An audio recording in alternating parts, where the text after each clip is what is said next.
পশ্চিম পাকিস্তান আর পূর্ব বাংলা। গণতন্ত্র যদি প্রতিষ্ঠা না হয়, জুলাই আগস্টের পর দেশের প্রথম সারির চিত্রনায়ক আরেফিন শুভর সময়টা ভালো যাচ্ছে না। দেশের রাজনৈতিক পরিস্থিতি বদলের ঘটনায় নেতিবাচক প্রভাব পড়েছে তার অভিনয় ক্যারিয়ারে।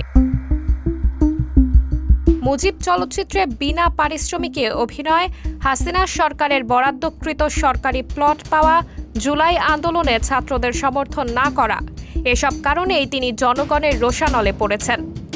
সেই প্লট তো হারিয়েছেনই, এরই মধ্যে ব্যক্তি জীবনেও এসেছে একের পর এক খারাপ খবর। দীর্ঘদিনের সংসার ভাঙন থেকে শুরু করে মা হারানোর শোক, সব মিলিয়ে শুভ অনেকটাই বিধ্বস্ত। তারই ইঙ্গিত পাওয়া গেল তার নিজের ফেসবুক পেজে শেয়ার করা একটি ছবি ও তার ক্যাপশনে।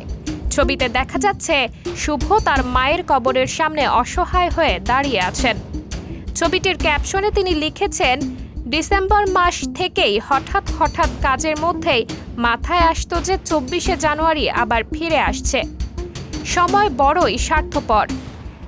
একটা দিন গুনতাম আর নিজের অজান্তেই ভাবতাম, আমি কি কোথাও ভুল করছি সময়ের হিসাব করতে, নাকি আসলেই 1 বছর হয়ে গেছে।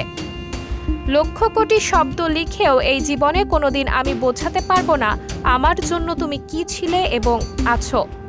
জীবন চলে যাচ্ছে মা, কিন্তু একটা বিশাল শূন্যতা নিয়ে। গত 365 দিন ধরে প্রত্যেকটা মুহূর্ত শুধু এটাই প্রশ্ন করেছি নিজেকে, সত্যিই তুমি নেই মা, নাকি আমি কোথাও ভুল করছি, এটা কোনো দুঃস্বপ্ন নয় তো। রাব্বির হামহুমা কামা রাব্বাইয়ানি সাগীরা।